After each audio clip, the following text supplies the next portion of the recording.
श्री शिवाय नमस्तोभ्यम। आप सभी भक्तों का आपके अपने YouTube चैनल श्री कृष्ण दीवानी में हार्दिक स्वागत है। आज हम सुनेंगे शिवरात्रि व्रत की कथा, भगवान शिव और माता पार्वती के विवाह की कथा।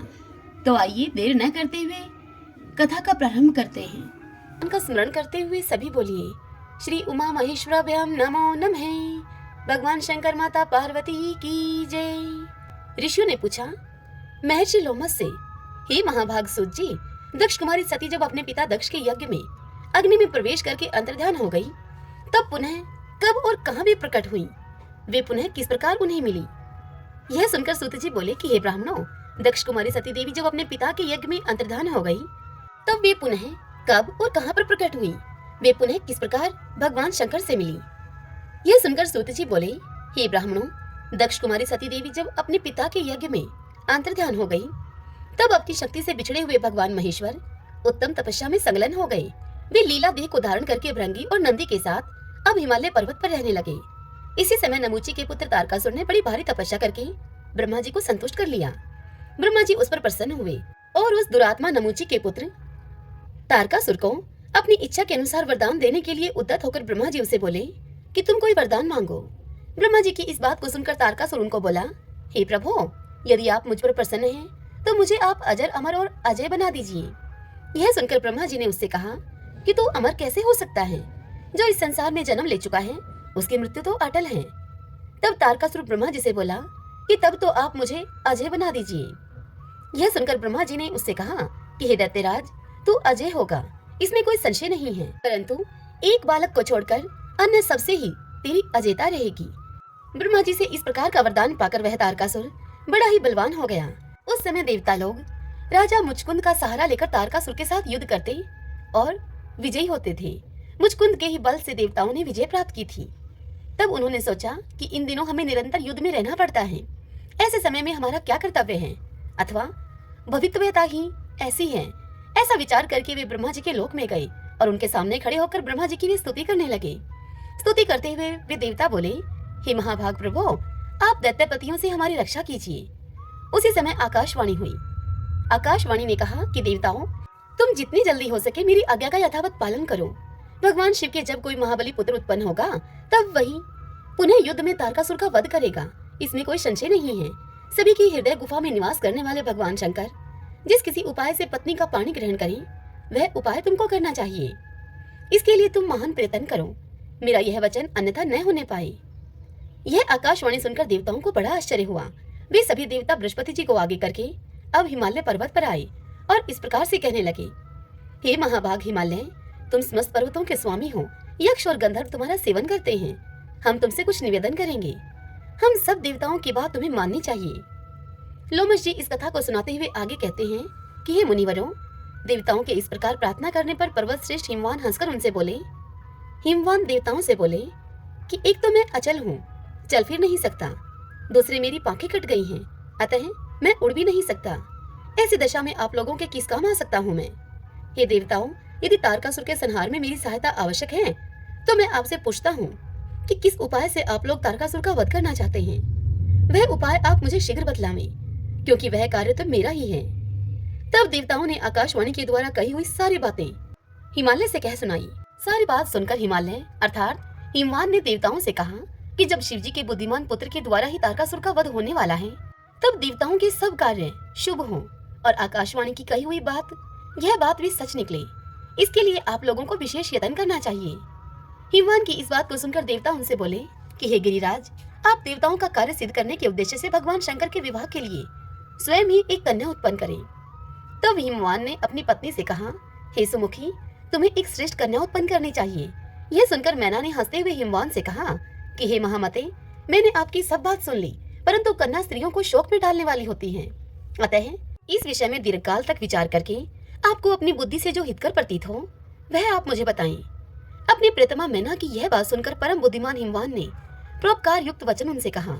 हिमवान ने अपनी पत्नी से कहा, हे देवी, जिस प्रकार से दूसरों के जीवन की रक्षा हो सके, परोपकारी पुरुषों को वही करना चाहिए।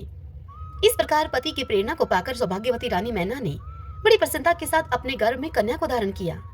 कुछ काल के अनंतर मैना के गर्भ से एक कन्या उत्पन्न हुई, जो कि गिरिजा के नाम से प्रसिद्ध हुई। सभी को सुख देने वाली उस देवी के प्रकट होने पर देवताओं के नगाड़े बज उठे। अप्सराएं नृत्य करने लगी, गंधर्वराज गाने और सिद्ध चारण गण स्तुति करने लगे। उस समय देवताओं ने फूलों की बड़ी भारी वर्षा की। संपूर्ण त्रिलोकी में प्रसन्नता छा गई। महासती गिरिजा का जब जन्म हुआ उस समय दैत्यों के मन में डर समा गया और देवता, महर्षि, चारण तथा सिद्धगण बड़े आनंद को प्राप्त हुए। सती साध्वी गिरिजा हिमालय के घर में दिनों दिन अब बढ़ने लगी। वह कल्याणी कन्या जब 8 वर्ष की हो गई उस समय महादेव जी हिमालय की कंदरा में बड़ी भारी तपस्या कर रहे थे। भगवान के वीरभद्र आदि सभी पार्षद उन्हें सब ओर से घेरे रहते थे। एक दिन परम बुद्धिमान हिमवान अपनी कन्या पार्वती को साथ में लेकर तपस्या में लगे हुए महादेव जी के पास उनके चरणों का दर्शन कराने के लिए लेकर गए। हिमवान ने वहां जाकर देखा कि सबके स्वामी भगवान शिव तपस्या में लगे हुए हैं। उनके नेत्र बंद हैं, उनके मस्तक पर जटाजूट शोभा पा रहा है जिसे चंद्रमा की कला विभूषित किए हुए हैं। वे वेदांत वेद परमात्मा शिव एक श्रेष्ठ आसन पर विराजमान हैं। दर्शन करके हिमवान ने भगवान के चरणों में अपने मस्तक को झुकाया और मन ही मन बड़ी प्रसन्नता का अनुभव किया। वे हिमाचल अर्थात हिमवान बड़े ही धैर्यवान एवं उत्कृष्ट प्राणियों के आश्रय हैं। वाणी का रहस्य समझने वाले विद्वानों में उनका स्थान बहुत ऊंचा है। उन्होंने संपूर्ण विश्व का एकमात्र मंगल करने वाले भगवान शिव से इस प्रकार से वार्तालाप किया। हिमवान ने कहा, महादेव, मैं आपके प्रसाद से बड़ा ही सौभाग्यशाली हूँ। हे देवेश्वर, आप मुझे इस कन्या के साथ प्रतिदिन अपने दर्शन के लिए आने की आज्ञा दें। यह सुनकर देवादिदेव भगवान शंकर ने हिमवान से कहा, हे पर्वतराज, इस कुमारी कन्या को घर में छोड़कर ही आप प्रतिदिन मेरे दर्शन के निमित्त यहाँ आ सकते हैं, अन्यथा मेरा दर्शन नहीं होगा आपको। तब हिमाचल ने अपना मस्तक झुकाकर पुनः महादेव जी से कहा कि हे भगवान, क्या कारण है कि मुझे इस कन्या के साथ यहाँ नहीं आना चाहिए। तब भगवान शंकर ने हंसते हुए हिमाचल से उत्तर दिया कि हिमाचल, यह कुमारी सुंदर, कटी भाग से सुशोभित पतले अंगों वाली तथा मृदु वचन बोलने वाली है। अतः मैं तुम्हें बार बार मना करता हूँ कि इस कन्या को तुम मेरे समीप न लेकर आना। भगवान शंकर का यह निष्ठुर वचन सुनकर गौरांगी पार्वती तपस्वी शिव से इस प्रकार से बोली। पार्वती ने शिव से कहा, हे शंभो, आप तो तपः शक्ति से संपन्न हैं और बड़ी भारी तपस्या में लगे हुए हैं। आप जैसे महात्मा के मन में जो यह विचार उत्पन्न हुआ है, यह केवल इसलिए कि यह तपस्या निर्विघ्न चलती रहे। परंतु मैं तो आपसे पूछती हूँ कि आप कौन हैं और यह सूक्ष्म प्रकृति क्या है। हे भगवान, आप इस विषय पर भली भांति विचार करें। देवी पार्वती के ऐसे वचनों को सुनकर महादेव जी उनसे बोले, सुंदरी, मैं उत्तम तपस्या के द्वारा ही प्रकृति माया का नाश करता हूँ। प्रकृति से विलग रहकर अपने यथार्थ स्वरूप में स्थित होता हूँ मैं। इसलिए सिद्ध पुरुषों को प्रकृति का संग्रह कदापि नहीं करना चाहिए। यह सुनकर देवी पार्वती ने कहा, हे शंकर, आपने जिस उत्तम वाणी के द्वारा जो कुछ भी कहा है, क्या वह प्रकृति नहीं है? फिर आप प्रकृति से अतीत कैसे हैं?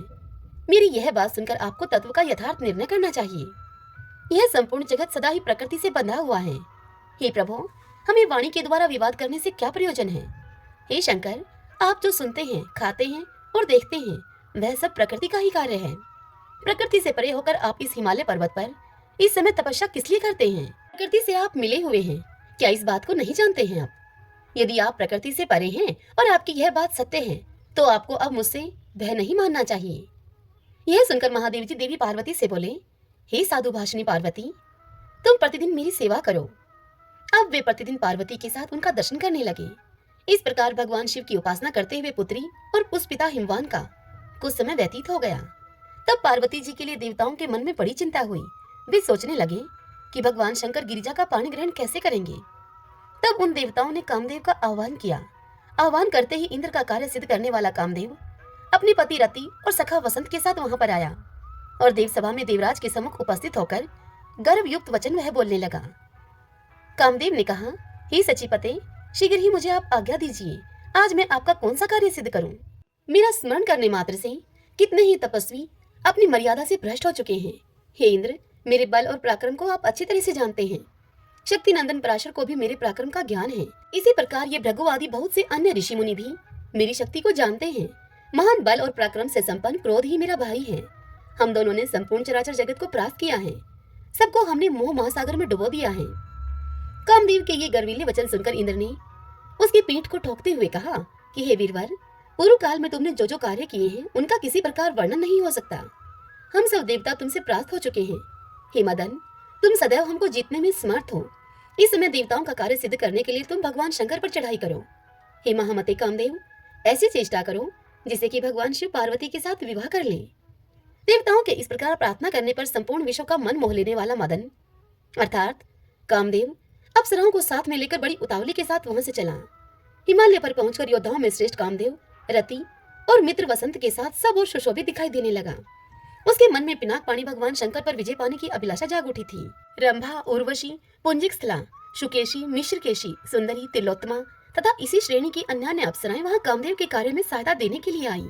वहां का आकाश असमय में ही कोकिलाओं से आच्छादित हो गया।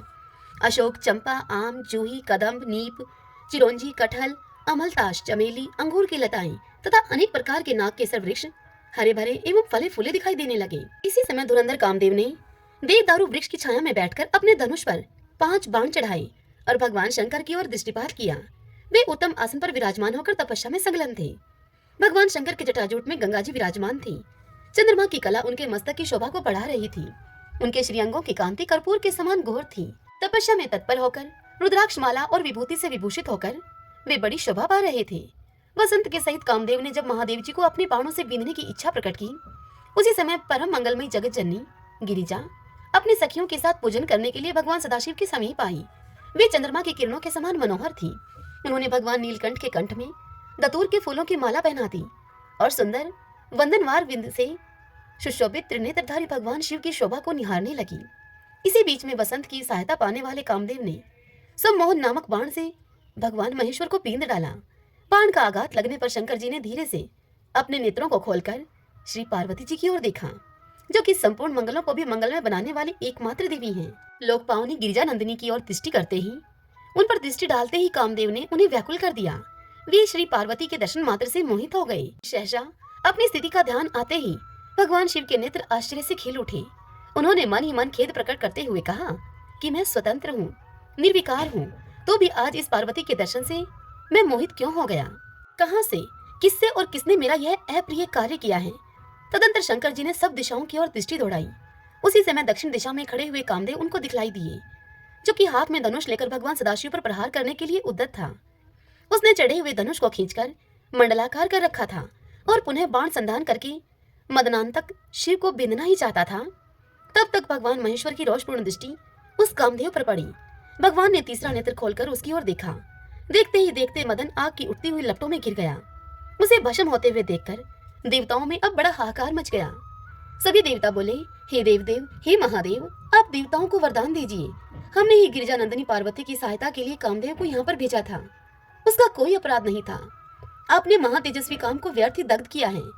विश्व के एकमात्र बंधु हे भगवान शिव, आपको अपने उत्कृष्ट तेज से इस समय देवताओं का कार्य सिद्ध करना चाहिए। हे शंभो, आपके द्वारा इस पार्वती के गर्भ से जो पुत्र उत्पन्न होगा, उसी से हमारा सब कार्य सिद्ध होगा। हे महादेव, तारकासुर ने हम सभी देवताओं को बहुत सताया है। उसके भय से हमारी रक्षा करने के लिए इस कामदेव को जीवन दान दीजिए। आप पार्वती जी का पानी ग्रहण करें। हे महाभाग, देवताओं का कार्य सिद्ध करने में आप अपनी शक्ति लगावें। गजासुर से आप ही ने हम सब देवताओं का उद्धार किया है। कालकूट विष से भी आप ही ने हमारी रक्षा की है। हे भगवान, यह कामदेव देवताओं का कार्य सिद्ध करने के लिए आया था। यह हमारे उपकार में संलग्न रहा है, अतः आपको इसकी रक्षा करनी चाहिए। तब भगवान महेश्वर ने देवताओं से रुष्ट होकर उनसे कहा, हे देवगणों, तुम सबको कामना रहित होना चाहिए। इंद्र आदि देवता जब जब कामदेव को आगे रखकर चले हैं, तब तब अपनी मर्यादा से भी भ्रष्ट हुए हैं, दुख में पड़े हैं और दीनता के भागी हुए हैं। इसलिए मैंने सबकी शांति के लिए कामदेव को जलाया है। तुम सब देवता, असुर, महर्षि तथा दूसरे प्राणी भी अब निर्भय होकर तपस्या में अपने मन को लगाओ। आज संपूर्ण जगत को मैंने काम और क्रोध से शून्य कर दिया है। हे देवताओं, यह पापी काम दुख की जड़ है, अतः आज मैं इसे जीवन दान नहीं दूंगा। तुम अवसर की प्रतीक्षा करो। भगवान शिव के ऐसा कहने पर सब महर्षियों ने महादेव जी से कहा, हे शंभो, आपने जो कुछ कहा है वह सब हमारे लिए परम कल्याणकारी है, किंतु हे देवेश्वर, हम भी आपसे कुछ निवेदन करना चाहते हैं। उसे आप ध्यान पूर्वक सुने। जिस प्रकार इस संसार की सृष्टि हुई है, उसी के अनुसार संकल्प रूप काम ही इसका अधिष्ठान है। काम के बिना यह सृष्टि कैसे होगी? यह विश्व काम में है। इससे ऊपर उठे हुए आप परमेश्वर ही निष्काम हैं। इतना कहकर मुनि, सिद्ध और चारणों ने भगवान शंकर की स्तुति की। तदंतर वे वहां से शीघ्र ही अंतर्ध्यान हो गए। कामदेव को जलाकर महादेव जी अदृश्य हो गए। उस समय पार्वती जी वहां रति को रोती हुई देखकर उनसे बोली। देवी पार्वती ने रति से कहा, सखी, तुम शोक न करो, मैं कामदेव को जीवन दिलाऊंगी। देवी पार्वती के इस प्रकार आश्वासन देने पर पतिव्रता रति ने पति को पुनः प्राप्त करने के लिए बड़ी भारी तपस्या आरंभ की। तदंतर पार्वती भी वहीं पर रहकर तपस्या में लग गई उस समय माता पिता ने उन्हें रोकते हुए उनसे कहा। माता पिता ने कहा, हे बेटी पार्वती, अभी तू बालिका है, शीघ्र तू घर को चल, तू तपस्या का श्रम उठाने के योग्य नहीं है। यह सुनकर पार्वती अपने माता पिता से बोली, माताजी और पिताजी, मैं घर नहीं चलूंगी, आप मेरी प्रतिज्ञा को सुने। मैं उत्तम तपस्या के द्वारा भगवान शंकर को पुनः यहीं पर बुलाकर उनका वरण करूंगी। यूं कहकर मनस्विनी पार्वती एकाग्रचित होकर बड़ी उग्र तपस्या के द्वारा भगवान शिव की आराधना करने लगी। उस समय जया, विजया, माधवी, सुलोचना, सुश्रुता, श्रुता, शुक्की, परमलोचा, सुभगा, श्यामा, चित्रांगी, वारुणी और सुधा, ये तथा और भी बहुत सी सखियां गिरिजानंदिनी की सेवा में संलग्न रहने लगी। परमात्मा रुद्र ने कामदेव को जहाँ दग्ध किया था, वहीं पर एक वेदी बनाकर पार्वती जी उस पर विराजमान हुई। वे अन्न और फल को त्याग कर केवल हरे पत्ते खाकर रहने लगी। तत्पश्चात हरे पत्ते भी उन्होंने छोड़ दिए और सूखे पत्तों पर वह निर्वाह करने लगी। आगे चलकर जब उन्होंने सूखे पत्ते भी त्याग दिए, तब वे अपर्णा नाम से विख्यात हुई। सूखे पत्तों को छोड़ने पर वे कुछ काल तक केवल जल पर ही रही। तदंतर उन्होंने जल को भी छोड़ दिया। अब वे वायु पीकर रहने लगी। इस प्रकार सती साध्वी गिरिजा दीर्घ काल तक तपस्या में लगी रही। भगवान शंकर की प्रसन्नता के लिए मन में उत्तम निष्ठा को रखकर पार्वती उग्र तपस्या के द्वारा आराधना करती रही। पार्वती के उस महान तप से संपूर्ण चराचर जगत संतप्त होने लगा। तब देवता और असुर सब मिलकर ब्रह्मा जी की शरण में गए। देवता ब्रह्मा जी से कहने लगे कि हे भगवान, आपने ही इस संपूर्ण चराचर जगत की सृष्टि की है, हम देवताओं की रक्षा करने के योग्य आप ही हैं। देवताओं की इस बात को सुनकर ब्रह्मा जी ने मन ही मन चिंतन किया। चिंतन में उन्हें ज्ञात हुआ कि देवी पार्वती की तपस्या से बड़ी अद्भुत दावाग्नि प्रकट हुई है। यह जानकर ब्रह्मा जी बड़ी शीघ्रता के साथ परम अद्भुत क्षीर सागर के तट पर गए। वहां जाकर ब्रह्मा जी ने अति शोभायमान शेष शैया पर सोए हुए भगवान विष्णु का दर्शन किया। लक्ष्मी देवी उनके दोनों चरणारविंदों की निरंतर सेवा कर रही थी। गरुड़ जी कुछ दूरी पर मस्तक को झुकाए हुए, हाथों को जोड़े हुए प्रभु की सेवा में खड़े थे। श्री, कांति, तुष्टि, व्रति और दया आदि देवियां भी भगवान की सेवा में संलग्न थी। 9 शक्तियों से संपन्न भगवान विष्णु अपने पार्षदों से घिरे हुए थे। कुमुद, कुमुदवान, सनक, सनंदन, महाभाग सनातन, परशुप्त, विजय, अरिजीत, जयंत, जयत सेन, परम कांतिमान जय, सनत कुमार, उत्तम तपस्वी नारद, तुमरु, महाशंख पांचजन्य, कुमुद की गदा, सुदर्शन चक्र तथा परम अद्भुत शारंग नामक धनुष, ये सब वहां ब्रह्मा जी को मूर्तिमान दिखाई दिए। सभी देवताओं ने परमात्मा भगवान विष्णु के समीप जाकर उनसे प्रार्थना पूर्वक कहा, हे महाविष्णु, हम पार्वती जी की अत्यंत उग्र तपस्या से जले जा रहे हैं और संतप्त होकर आपकी शरण में आए हैं। आप हमारी रक्षा करें प्रभु। तब शेषनाग की सैया पर बैठे हुए परमेश्वर श्री हरि उनसे बोले। श्री हरि ने देवताओं से इस प्रकार कहा। वे बोले, हे देवताओं, आज तुम लोगों को साथ में लेकर परमेश्वर महादेव जी के पास चलता हूँ मैं। हम सब लोग मिलकर उनसे प्रार्थना करें कि वे पार्वती जी के साथ विवाह करने को उद्यत हो जाएं। भगवान शिव पुराण पुरुष हैं, सबके अधीश्वर हैं। वे सबके लिए वर्णीय अर्थात वर्णीय अथवा सेव्य हैं। उत्तम स्वरूप की प्रकाष्ठा है वे, और वे ही परात्पर परमात्मा हैं। इस समय वे तपस्या में लगे हैं। हम सब लोग उन्हीं की शरण में चलें। इतनी कथा सुनाकर सूत जी मुनियों से आगे कहते हैं, हे विप्रवरों, भगवान विष्णु के इस प्रकार कहने पर सभी देवता पिनाकधारी महादेव जी का दर्शन करने के लिए गए। भगवान शिव समुद्र के उस पार उत्तम समाधि लगाए हुए योगासन पर विराजमान थे। उनके पार्षद उन्हें सभी ओर से घेरे हुए थे। वे सर्पराज वासुकी को छाती से चिपकाए हुए यज्ञोपवीत की भांति धारण करते थे।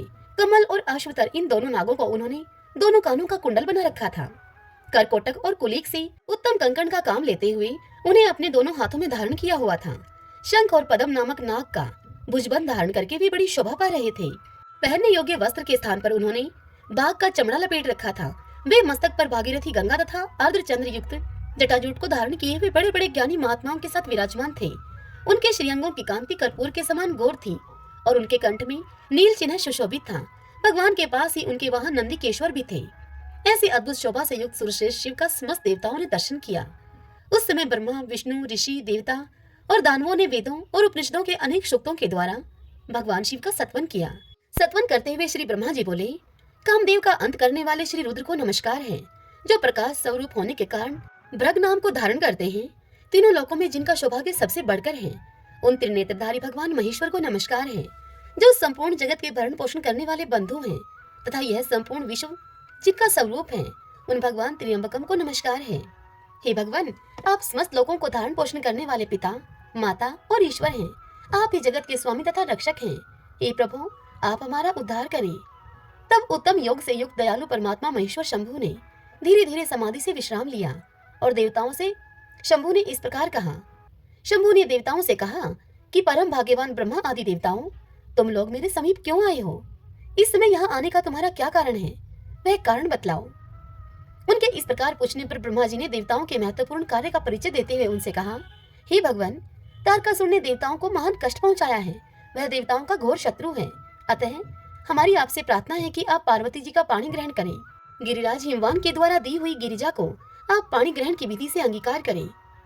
तब ब्रह्मा जी की इस बात को सुनकर महादेव जी ने हंसते हुए उनसे कहा कि जब मैं सर्व सुंदरी गिरिजा देवी का वर्ण कर लूंगा, तब समस्त सुरेश्वर तथा ऋषि मुनि भी सकाम भाव से युक्त हो जाएंगे और निष्काम भाव से पूर्ण परमार्थ के पथ पर चलने में वे असमर्थ होंगे। अतः मैंने सबके परमार्थिक कार्य की सिद्धि के लिए कामदेव को भस्म किया था। मेरे विचार से तो कामदेव के दग्ध होने से ही देवताओं का महान कार्य सिद्ध हुआ है। इस काम दहन रूपी कार्य से तुम सब लोग निष्काम हो गए हो। अब जैसा मैं हूँ वैसे ही तुम सब लोग भी हो गए हो। अतः हम लोग अब प्रयत्न पूर्वक अत्यंत दुष्कर तथा परम उत्तम तप का अनुष्ठान करें और सभी से करावें। कामदेव के न रहने से तुम सब देवता समाधि लगाकर परमानंद में निमग्न होकर सदा सुखी रहोगे। काम तो नरक में ही लेकर जाने वाला है। उसी काम से ही क्रोध का जन्म होता है, क्रोध से समोह होता है और समोह से मनुष्य जल्द ही भ्रम में पड़ जाता है। अतः सभी श्रेष्ठ देवता काम क्रोध का परित्याग करके शास्त्रों और संतों के सद उपदेशों को माने, उन्हीं उपदेशों के अनुसार अपने जीवन को बनावे। वृषभ के चिन्ह से युक्त ध्वजा धारण करने वाले भगवान महादेव जी ने इस प्रकार उत्तम बातें सुनाकर देवताओं तथा ऋषि मुनियों को भली भांति समझाया। तत्पश्चात वे पुनः ध्यान लगाकर मौन हो गए। तब वे सभी देवता अपने अपने स्थान को चले गए। फिर शिवजी ने बुद्धि के द्वारा मन को आत्मा में एकाग्र करके अपने स्वरूप का इस प्रकार से चिंतन किया, जो पर से भी अत्यंत परे, अपने आप में स्थित, मल आदि दोषों से रहित, विघ्न बाधाओं से शून्य, निरंजन, निर्लिप्त तथा निराभ्यास, मिथ्या ज्ञान से रहित हैं, जिनके विषय में विवेकी विद्वान भी मोहित हो जाते हैं, जहाँ सूर्य, चंद्रमा, अग्नि तथा नक्षत्र आदि दूसरे किसी ज्योति का प्रकाश नहीं, जहाँ वायु की भी गति कुंठित हो जाती है, जो विचार दृष्टि से भी केवल अद्वितीय अर्थात सद वस्तु है, सूक्ष्म तथा सूक्ष्मतर वस्तुओं से भी परे है, जिसका कोई नाम या संकेत नहीं है, जो चिंतन का विषय नहीं है, जिसमें विकार का सर्वथा अभाव है, जो रोग और शोक से सर्वथा दूर है, विशुद्ध ज्ञान ही जिसका स्वरूप है, सर्वत्यागी सन्यासी जिसे प्राप्त होते हैं, जो शब्द या वाणी की पहुंच से भी परे है, निर्गुण और निर्विकार है, सत्ता मात्र ही जिसका स्वरूप है, जो ज्ञान गम्य होकर भी वास्तव में अगम्य है, वेदांत और आगम भी मूक होकर ही नेति नेति की भाषा में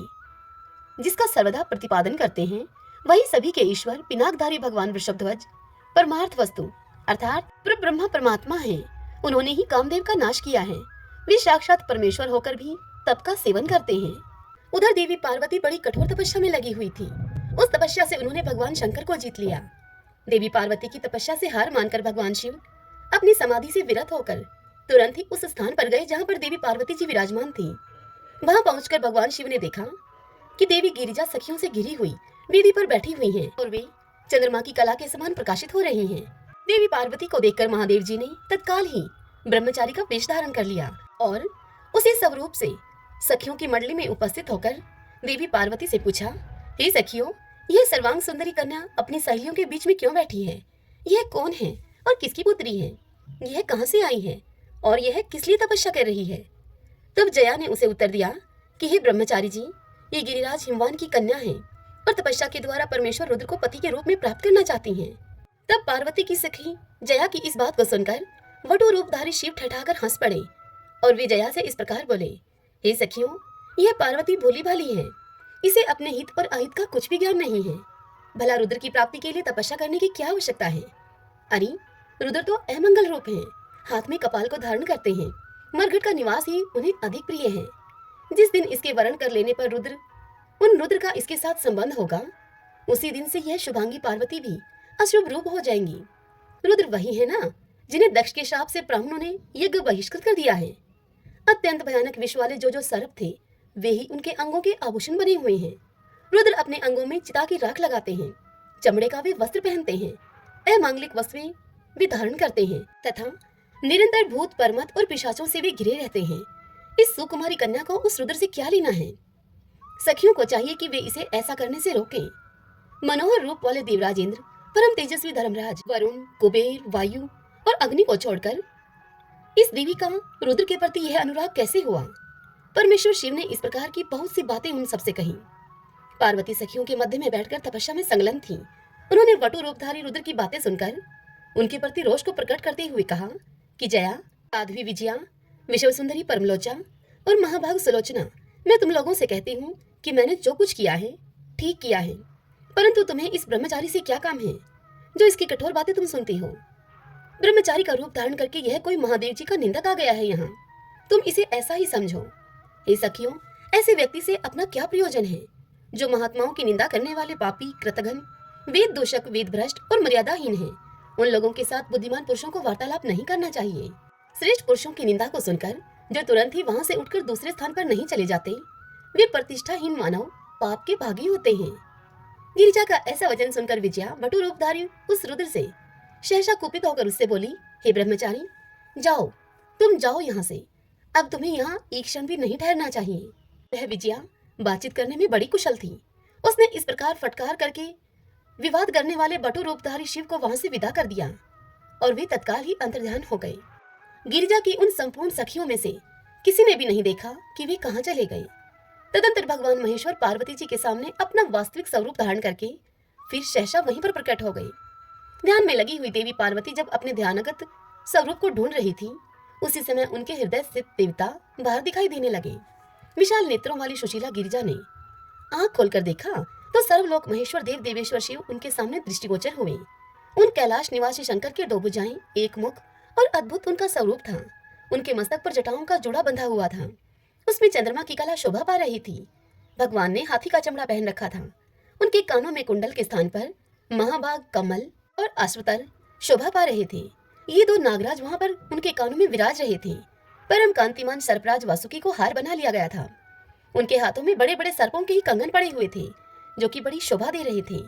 इस प्रकार रुद्र ने सर्पों के आभूषण बनाए हुए थे। ऐसा स्वरूप धारण करके भगवान शिव देवी पार्वती के सामने खड़े हुए और शीघ्रता पूर्वक देवी पार्वती से वे बोले, हे कल्याणी, तुम वरदान मांगो। उस समय सती साध्वी पार्वती जी को बड़ी लज्जा आई। उन्होंने शंकर जी से कहा, हे देवेश, आप मेरे सनातन स्वामी हैं, क्या आपको पहले की घटना का कुछ स्मरण है? हे प्रभु, मैं वही सती हूँ जिसके लिए आपने दक्ष यज्ञ का विनाश किया था। वही आप हैं और वही मैं हूँ।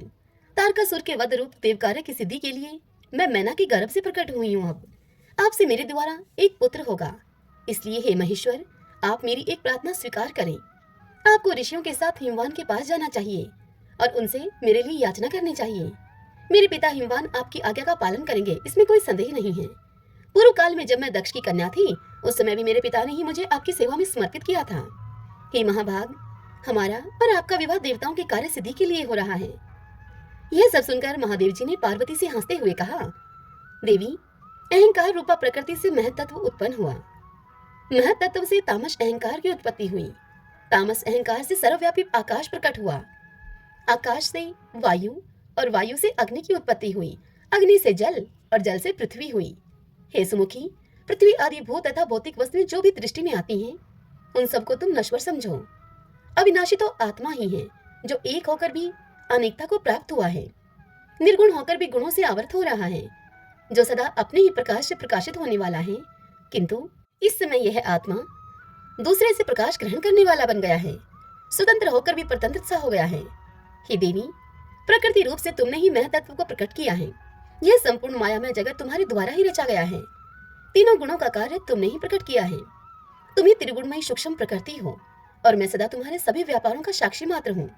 मैं हिमालय के पास नहीं जाऊंगा, उनसे किसी प्रकार की याचना भी नहीं करूंगा, क्योंकि किसी के सामने दीजिए ऐसा वचन मुंह से निकालने पर पुरुष उसी क्षण लघुता को प्राप्त हो जाता है।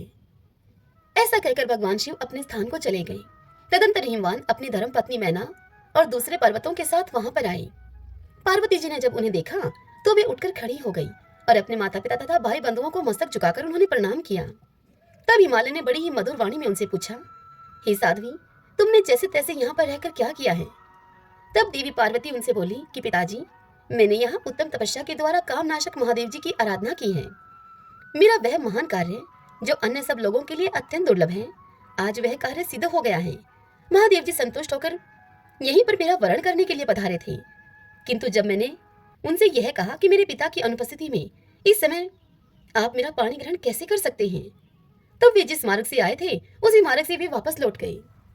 पार्वती की इस बात को सुनकर बंधु बांधवों के सहित धर्मात्मा हिमवान को बड़ी प्रसन्नता हुई। वे अपनी पुत्री से बोले, पुत्री, अब हम सब लोग घर को चलेंगे।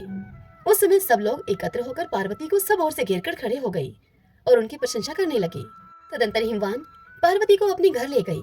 देवता लोग दुदुम्बी बजाने लगे, उनके शंख और तुर्य भी बज उठे। इस प्रकार अपने पिता के घर में आई हुई पार्वती उत्कर्ष तेज से सुशोभित होने लगी। वे पार्वती मन ही मन सदा भगवान शिव का चिंतन करती रहती थी। श्रेष्ठ देवता भी उनके प्रति पूज्य भाव रखते थे।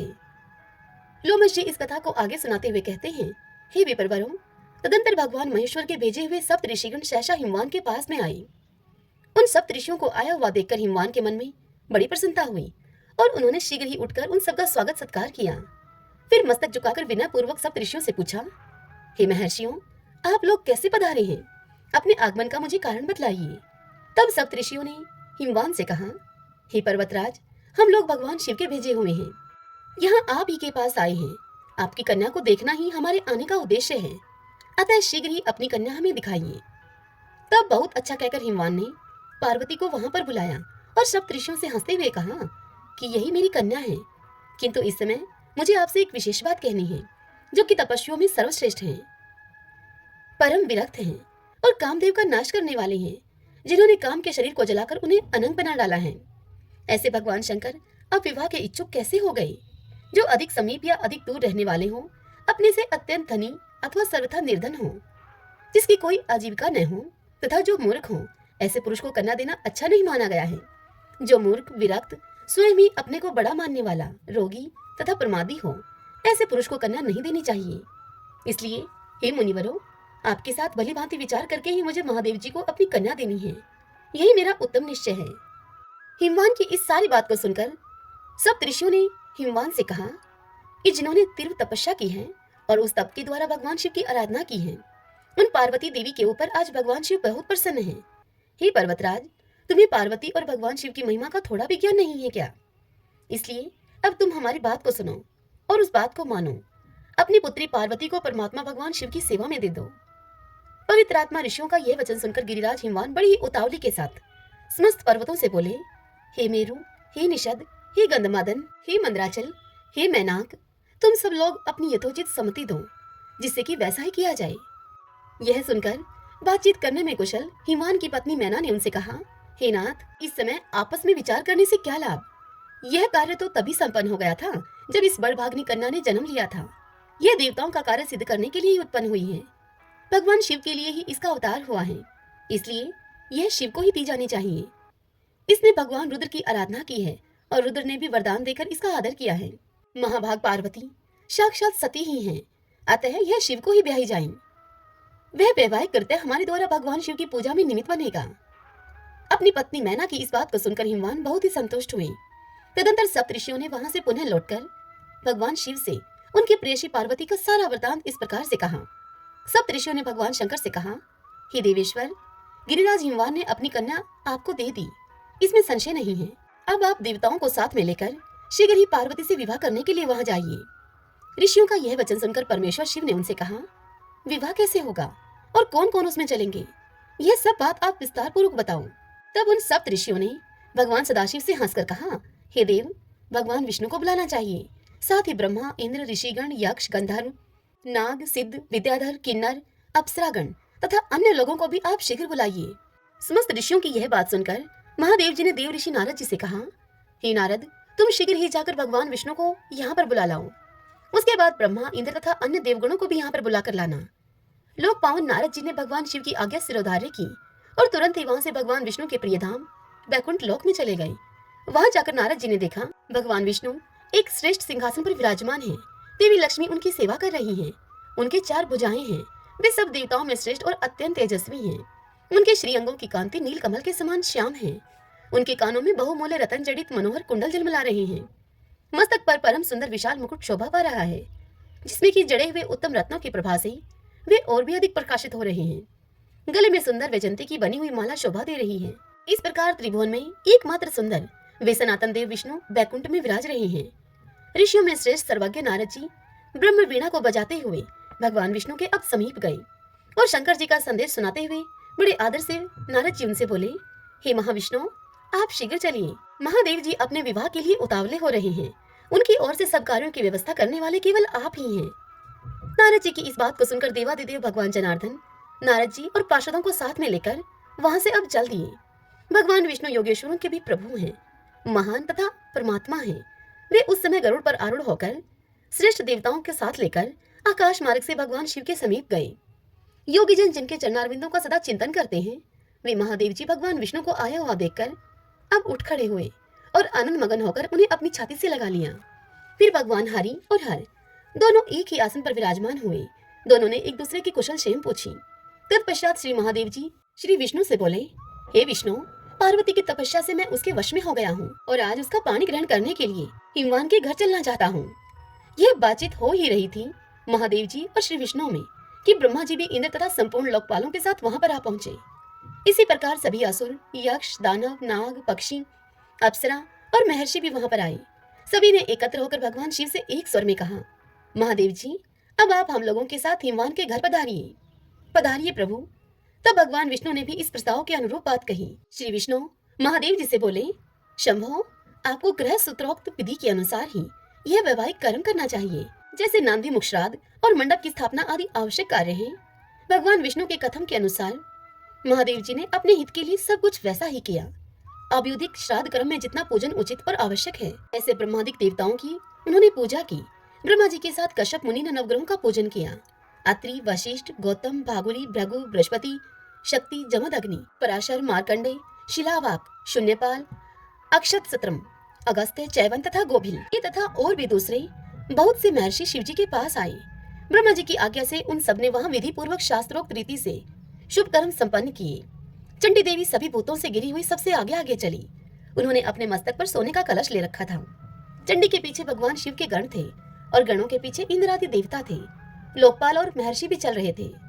ऋषियों के पीछे भगवान विष्णु के महातेजस्वी कुमुद आदि पार्षद थे, जो भगवान के असंख्य भावों को शीघ्र ही समझ लेने वाले और बड़े मनोहर थे।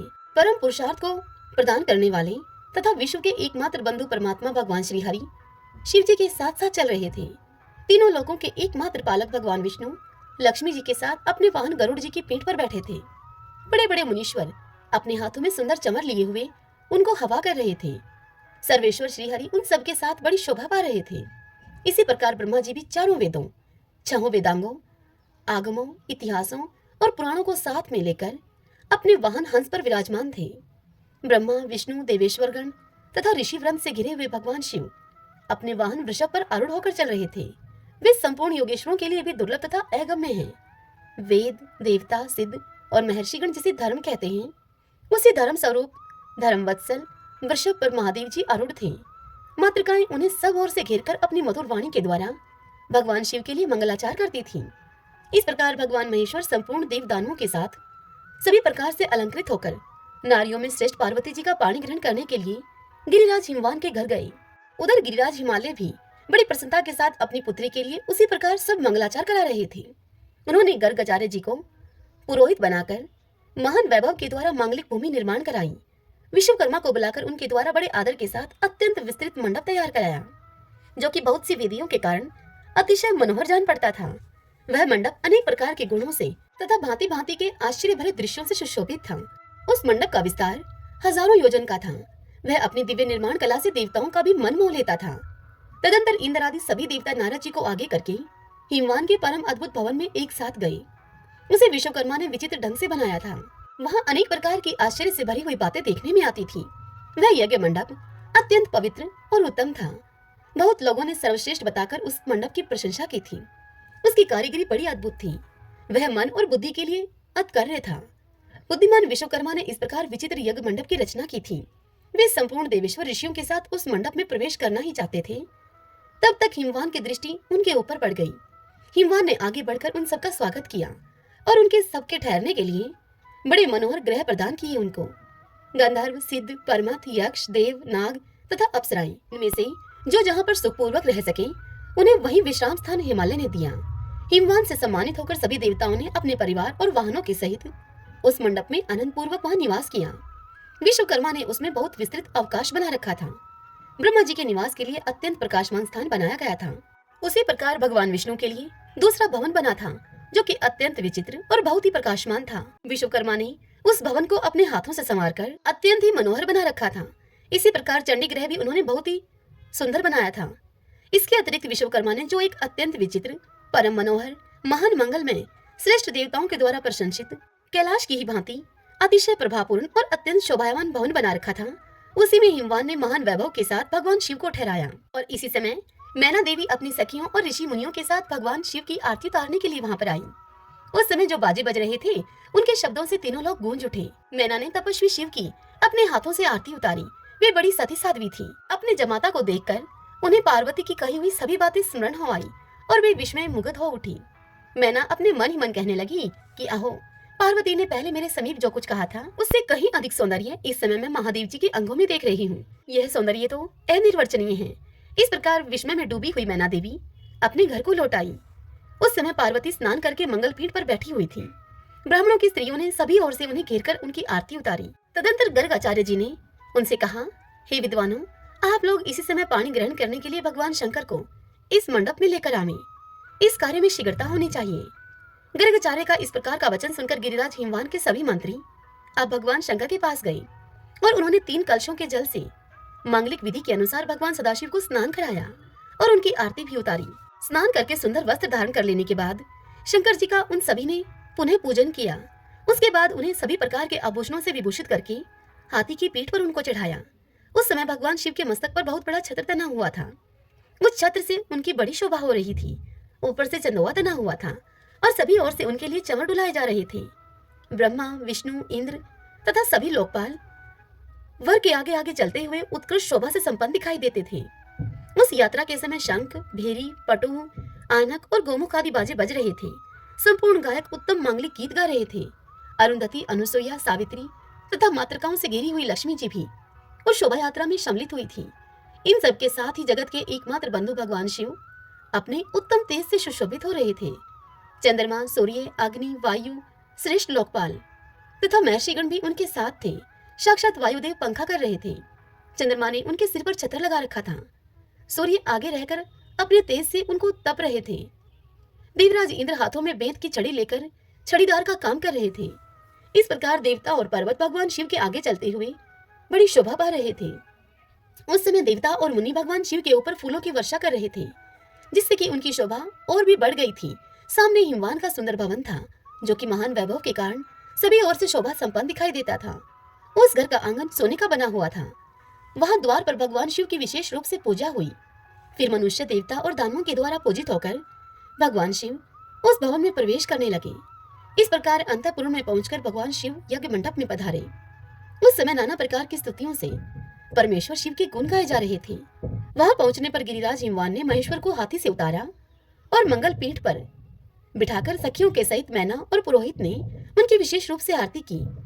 वहां मधुपर्क आदि की जो आवश्यक विधि है, वह सब ब्रह्मा जी की आज्ञा से पुरोहित ने तत्काल ही संपन्न की। तत्पश्चात अंतर्वेदी में प्रकाश करके जहां तनवंगी पार्वती समस्त आभूषणों से विभूषित होकर वेदी के ऊपर विराजमान थी, वहीं पर महादेव जी भी लाए गए। उनके साथ भगवान विष्णु और ब्रह्मा भी थे। बृहस्पति आदि विद्वान लगन की प्रतीक्षा कर रहे थे। गर्ग और वशिष्ठ मुनि जहाँ घड़ी का स्थान था, वहीं बैठे थे। जो ही घड़ी पूरी हुई, गर्गाचार्य ने ओमकार का उच्चारण करके पुनः हाथ जोड़कर निवेदन किया, अब मंगलमय पुण्य मुहूर्त आ गया है। पार्वती ने अपने हाथ की अंजलि में अक्षत लेकर उसे शिव के ऊपर छोड़ा। फिर दही, अक्षत और कुश के जल से भगवान शंकर का भली भांति पूजन किया। इसी समय गर्गाचार्य के आदेश से हिमवान अपनी पत्नी मैना के साथ वहां कन्यादान करने को उद्यत हुए। मैना सोने का कलश लेकर उनकी अर्धांगिनी बनी हुई थी। परम सौभाग्यवती मैना समस्त आभरणों से विभूषित होकर हिमवान के साथ बैठी हुई थी। उस समय हिमवान ने सभी को वर देने वाले भगवान विश्वनाथ से कहा। हिमवान भगवान शंकर से बोले कि आज मैं ब्रह्मा जी तथा भगवान विष्णु का संग पाकर अपने पुरोहित परम महात्मा गर्गाचार्य जी के साथ बैठकर देवादिदेव भगवान शंकर को कन्यादान करता हूँ। हे विप्रवर, इस समय कन्यादान के लिए उत्तम वेला आई है, इसमें आप संकल्प पढ़ें। बहुत अच्छा, बहुत अच्छा। इस प्रकार कहकर वहां पर आए हुए सभी श्रेष्ठ ब्राह्मणों ने हिमवान की बात को स्वीकार किया और वे सभी शुभ समय के ज्ञाता थे। उन्होंने उत्तम तिथि, मास, नक्षत्र आदि का यथावत उच्चारण किया। फिर हिमवान भगवान शंकर से इस प्रकार बोले। हिमवान ने भगवान शंकर से कहा कि हे तात, हे महाभाग, आप अपने गोत्र का नाम बतावें और अपने कुल का विशेष रूप से परिचय दें। भगवान शंकर के मुखारविंद से इस प्रश्न का कोई उत्तर नहीं मिला। उस समय नारद जी बहुत हंसे और अपनी वीणा को बजाने लगे। यह देखकर बुद्धिमान हिमवान ने उन्हें मना करते हुए कहा कि हे प्रभु, आप वीणा मत बजाइए। पर्वत के ऐसा कहने पर नारद जी उनसे बोले कि गिरिराज, तुमने साक्षात शिव जी से उनका गोत्र बताने के लिए कहा है, परंतु इनका गोत्र और कुल तो नाद ही है। भगवान शंकर न तो किसी कुल में उत्पन्न हुए हैं और न इनका किसी विशेष कुल से ही संबंध है। ये गोत्रों की भी परम गति है। महादेव जी नाद में प्रतिष्ठित हैं और नाद उनमें प्रतिष्ठित है। अतः भगवान शिव नाद में हैं और नाद से ही उपलब्ध होते हैं। हे परंतप, यही भाव व्यक्त करने के लिए मैंने इस समय वीणा बजाई है। इनके गोत्र और कुल का नाम ब्रह्म आदि देवता भी नहीं जानते हैं, फिर दूसरों की तो बात ही क्या है। भगवान शिव का कोई रूप नहीं है, इसलिए किसी कुल में उत्पन्न न होने के कारण ये अकुलीन कहलाते हैं। हे गिरिश्रेष्ठ हिमवान, हे राजन, इसीलिए तुम्हारे ये जमाता गोत्र रहित हैं। मेरे बहुत कहने से क्या लाभ। इनके अंश मात्र से मोहित होकर ये ऋषि लोग भी इनके स्वरूप को यथावत रूप से नहीं जानते हैं। यह कन्या कौन है, इस बात को अभी तुम भी ठीक ठीक नहीं जानते हो। शिव और पार्वती, इन दोनों से ही संपूर्ण विश्व की उत्पत्ति होती है तथा इन्हीं दोनों के आधार पर यह विश्व टिका हुआ है। महात्मा नारद जी का यह वचन सुनकर हिमान आदि समस्त पर्वत और इंद्र आदि समस्त देवता विस्मित होकर उन्हें साधुवाद देने लगे। भगवान महेश्वर की गंभीरता को जानकर वहां पर आए हुए सभी विद्वान आश्चर्यचकित होकर परस्पर आपस में यह कहने लगे कि जिनकी आज्ञा से ब्रह्मा जी के द्वारा इस संपूर्ण विशाल विश्व की सृष्टि हुई है, जिनसे अभिन्न होने के कारण यह समस्त जगत परात्पर रूप तथा आत्मबोध स्वरूप है, स्वतंत्र परमेश्वर रूप से जानने के योग्य हैं, वे भगवान शिव ही अपने त्रिभुवन में स्वरूप से युक्त होकर सर्वत्र विराज रहे हैं। हे परमेश्वर, मैं अपनी यह कन्या आपको धर्मपत्नी बनाने के लिए अर्पित करता हूँ, कृपया करके आप इसे स्वीकार करें। यह वाक्य बोलकर उन्होंने अपनी वह कन्या भगवान शंकर को सौंप दी। फिर कमल के समान नेत्रों वाले वे दोनों दंपति अर्थात वर और वधू वेदी के बाहर लाए गए तथा उन पार्वती और परमेश्वर को बाहर की वेदी पर बिठाया गया। जब होम का कार्य आरंभ हुआ तब ब्रह्मा जी भगवान शिव के समीप ही ब्रह्म आसन पर विराजमान हो गए। हवन पूरा होने पर ब्राह्मण लोग शांति पाठ करने लगे। उस समय उनकी बड़ी शोभा हो रही थी। उच्च स्वर से बोले जाने वाले वेद मंत्रों की ध्वनि से वहां की संपूर्ण दिशाएं गूंज उठी। तत्पश्चात देवांगनाओं ने महादेव जी की आरती उतारी और ऋषि पत्नियों ने उनका पूजन किया। गिरिराज हिमालय के घर की स्त्रियों ने भी वर की आरती उतारी। संगीतज्ञों में कुशल गंधर्वों आदि ने अपने गीतों से तथा महर्षियों ने अपनी स्तुतियों के द्वारा भगवान शिव को बड़ा प्रसन्न किया। उदार चित्त वाले गिरिराज हिमालय ने अत्यंत संतुष्ट होकर ऋषि, गंधर्व, यक्ष और वहां पधारे हुए अन्य लोगों को भी बहुमूल्य रत्न भेंट किए। इसके पश्चात ब्रह्मा, विष्णु आदि देवेश्वर भगवान शिव को आगे करके भोजन में तत्पर हुए। हिमालय ने उन सभी का सत्कार किया। उन सभी ने एक साथ मिलकर और एक ही स्थान पर पंक्ति लगाकर लिंगी और श्रृंगी के साथ भोजन किया। कोई कोई गण पंक्ति से अलग होकर भोजन कर रहे थे। उन्होंने अपने लिए पृथक पात्र बना रखा था। नंदी और वीरभद्र आदि महात्मा भगवान शिव के पीछे बैठकर भोजन कर रहे थे। इंद्र आदि देवता तथा ऋषि मुनियों ने भी भगवान महेश्वर के पास ही भोजन किया।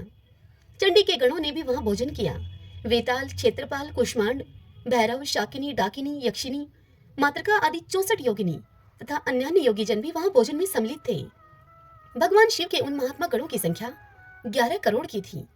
ऋषि और देवता आदि के विषय में तो मैंने पहले ही तुमसे कह दिया है। इस प्रकार वे सब बाराती खा पीकर संतुष्ट हुए। उन सबके चित्त में बड़ा हर्ष था। ब्रह्मा आदि सभी देवता विश्राम करने के लिए अपने डेरों पर चले गए। अब इस तरह से हिमवान ने बड़े विस्तार के साथ परम मंगलमय और अतिशय शोभायमान वैवाहिक उत्सव संपन्न किया। अंतिम दिन हिमवान ने उत्साहपूर्ण हृदय से वस्त्र, आभूषण और भांति भांति के रत्न उनको भेंट करके देवादिदेव भगवान शिव का पूजन किया। तत्पश्चात वे विष्णु भगवान के पूजन में संलग्न हुए। सुंदर सुंदर वस्त्रों और आभूषणों के द्वारा उन्होंने लक्ष्मीपति के सहित विष्णु जी का पूजन किया। इसी प्रकार से ब्रह्मा जी की, बृहस्पति जी की और इंद्राणी के सहित इंद्र की तथा अन्य लोकपालों की भी पृथक पृथक राजा हिमवान ने पूजा की। तदंतर वस्त्र, आभूषणों तथा नाना प्रकार के रत्नों से भूत, परमत और गोयक गणों के सहित चंडी देवी का भी उन्होंने पूजन किया। इनके अतिरिक्त भी जो लोग वहां पधारे थे उन सभी का हिमवान ने यथावत सत्कार किया। इस प्रकार उस समय हिमवान के द्वारा सभी देवता, ऋषि, यक्ष, गंधर्व, किन्नर, सिद्ध, चारण, मनुष्य और अप्सरा, इन सभी का भली भांति हिमवान ने स्वागत सत्कार किया। इसके बाद भगवान विष्णु ने भी उसी तरह से सभी पर्वतों का सत्कार किया। साहचल, विंध्याचल, मैनाक, गंधमादन, माल्यवान, मलय, महेंद्र, मंदराचल तथा मेरू, इन सभी का श्रीहरि ने प्रतन पूर्वक पूजन किया। श्वेतकूट, श्वेतगिरी, नीलगिरी, उदयगिरी, श्रृंगाचल, अस्ताचल, मनसाचल, कैलाश तथा लोकालोक पर्वत का पूजन ब्रह्मा जी ने किया। इसी प्रकार सभी श्रेष्ठ पर्वतों की वहां पूजा की गई। साथ ही संपूर्ण पर्वतवासियों का भी पूजन किया गया। भगवान विष्णु ने ब्रह्मा जी के साथ सबके स्वागत सत्कार का कार्य समुचित रूप से संपन्न किया। दूसरे दिन बारात वापस लौटी। तब हिमालय ने अपने बंधुओं के साथ गंधमादन पर्वत तक वर का अनुगमन किया। अनुगमन करना उनके पीछे पीछे चलना होता है। शिव और पार्वती दोनों महातेजस्वी दंपति हाथी पर आरूढ़ होकर शोभा पा रहे थे। ब्रह्मा जी विमान पर और भगवान विष्णु गरुड़ पर बैठे थे। इंद्र ऐरावत पर बैठे थे और कुबेर पुष्पक विमान पर विराज रहे थे। पाशधारी वरुण मगर पर और यमराज भैंसे पर सवार थे। नीलरथ प्रेत पर सवार थे और अग्निदेव बकरे पर चढ़े बैठे थे। वायुदेव मृग पर बैठे थे तथा ईशान वृष पर आरूढ़ थे। इस प्रकार ये सब लोकपाल और ग्रह अपनी अपनी सेनाओं के साथ वर को घेरे हुए चल रहे थे। परमत आदि गण भी वर यात्रा में सम्मिलित थे। जिनके कन्यादान रूपी महान दान से भगवान शंकर संतुष्ट हुए, वे गिरिराज हिमवान तीनों लोकों में बड़े विख्यात हो गए। जिनके जीवा के अग्रभाग पर सदा ही भगवान शंकर के 2 अक्षरों वाला नाम शिव विराजमान रहता है, वे धन्य हैं, वे महात्मा पुरुष हैं तथा वे ही कृत्य कृत्य हैं। आज भी जिन्होंने शिव इस अविनाशी नाम का उच्चारण किया है, वे निश्चय ही मनुष्य रूप में रुद्र हैं, इसमें संशय नहीं है। महादेव जी थोड़ा सा बिल्व पत्र पाकर भी सदा ही संतुष्ट रहते हैं। फूल और जल अर्पण करने से भी वे प्रसन्न हो जाते हैं। भगवान शिव सदा सभी के लिए कल्याण स्वरूप हैं। वे पत्र, पुष्प और जल से ही संतुष्ट हो जाते हैं, इसीलिए सबको इनकी पूजा करनी चाहिए। शिव जी इस जगत में मनुष्यों को महान सौभाग्य प्रदान करने वाले हैं। ये एक हैं, महान हैं, ज्योति स्वरूप हैं तथा अजन्मा परमेश्वर हैं। महात्मा शिव कार्य और कारण इन सबसे परे हैं। ये व्यवधान शून्य, निर्गुण, निर्विकार, निर्बाध, निर्विकल्प, निरीह, निरंजन, नित्य युक्त, निष्काम, निराधार तथा सदैव नित्य मुक्त हैं। ऐसी महिमा वाले देवादिदेव विश्वबंधु भगवान शिव का सब देवताओं ने पूजन किया। शिव जी सर्वज्ञ हैं। वे स्तुति, ध्यान, पूजन और चिंतन करने पर सबको सदा सब कुछ देने वाले हैं। महादेव जी की आराधना से ही हिमवान उस समय सबसे श्रेष्ठ, सबसे महान, संपूर्ण सद्गुणों से प्रसिद्ध, सर्वगुण संपन्न महात्मा विश्वेश्वरों के लिए भी वंदनीय तथा समस्त पर्वतों में श्रेष्ठ हो गई। आज की ये कथा आप सबको कैसी लगी? यदि आपको पसंद आई हो तो इस वीडियो को आप लाइक करें और कमेंट बॉक्स में हर हर महादेव लिखिएगा। जय श्री कृष्णा, जय भोलेनाथ।